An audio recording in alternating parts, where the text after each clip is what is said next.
এতদিন কলকাতায় আছি কিন্তু এই রকম স্ট্রিট ফুডের ঠিকানা আগে পাইনি। Welcome this episode of my street food blog at Zakaria street. সেদিন দিদি হঠাৎ করেই বললো চল জাকারিয়া স্ট্রিট যাবি, ওখানে খুব ভালো ভালো স্ট্রিট ফুড পাওয়া যায়। ফুডি আমি, তো সেই জন্য দিদির সাথে চলে এলাম।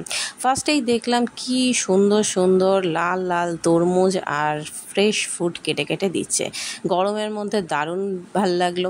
তারপর দেখলাম পিঙ্ক কালারের মহব্বতী শরবত। তারপর দেখলাম প্রচুর রকমের ব্রেডস আর নান পাওয়া যাচ্ছে রাস্তার একধার জুড়ে।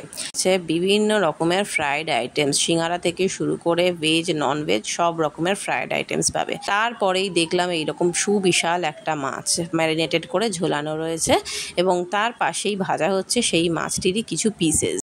দেখতেই পাচ্ছ তোমরা কতটা হিউজ ফিলে, এবং এই একটা ফিলে একা একজন অবভিয়াসলি খেতে পারবে না।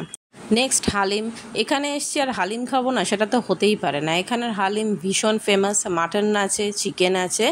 প্রাইস 140 আছে হাফ, আর ফুল হলে 200। তারপরই দেখি একটা বিশাল কড়াতে অনেকটা তেল দিয়ে তার মধ্যে এত সুজি দিয়ে ভাজা হচ্ছে।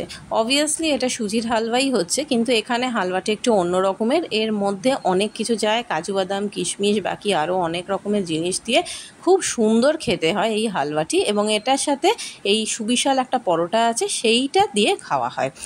লখনৌ স্পেশাল এই দোকানটি থেকে আমরা এটাও খানিকটা নিয়ে নিলাম। তারপরে ফেমাস দিল্লি 6, ভীষণ ফেমাস এই দোকান। তখন যদিও দিল্লি 6-এ সবেমাত্র মুরগি ম্যারিনেট করে শিকেতে ঝোলানো হচ্ছিল, সেই জন্য আমরা এখান থেকে কিছু কিনতে পারিনি অবশ্যই, কিন্তু এক্সপিরিয়েন্সটা পেয়েছি। এবং দেখো কয়লার উনুনের মধ্যেই এইগুলোকে গ্রিল করা হবে। তারপর আরও অন্যান্য দোকান ছিল, যেরকম বললাম চিকেনের ফ্রাইড আইটেমস, চিকেন পকোড়া রয়েছে। এখান থেকেও খানিকটা আমরা চিকেন পকোড়া নিলাম এবং প্রাইস সবগুলোই মোটামুটি 100 আর 200-র মধ্যে ভ্যারি করে। এইখানে খুব সস্তায় খুব ভালো খাবার পাওয়া যায়। টাংরি কাবাবগুলোও ভীষণ সুস্বাদু, ভীষণ জুসি, এবং অর্ডার দিলে কিন্তু ফ্রেশ একদম ভেজে দিচ্ছে। এইরকম সুন্দর সুন্দর লেগ পিসেস যখন ঝুলছে তো আর লোককে সংবরণ করতে পারলাম না, সেটাও খানিকটা প্যাক করেই নিলাম। আমরা মূলত সব খাবারই প্যাক করে নিয়েছি। তাছাড়াও লাচ্ছা রয়েছে, ফিরনি রয়েছে, আরও অনেক রকমের খাবার রয়েছে। তারপর আমরা আস্তে আস্তে বাড়ির দিকে রওনা দিলাম।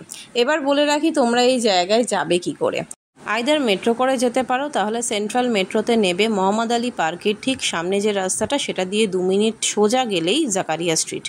আর না হলে তোমরা যদি চিতপুর দিয়ে আসো, তাহলে চিতপুর থেকে নাখোদা মসজিদের যে রাস্তাটা ওখানে নেবে, নাখোদা মসজিদের ঠিক পাশেই যে রাস্তা সেইটা দিয়ে গেলেই পাবে জাকারিয়া স্ট্রিট। দেরি না করে ঘুরে এসো, আর আমার চ্যানেলটাকে সাবস্ক্রাইব করতে ভুলো না।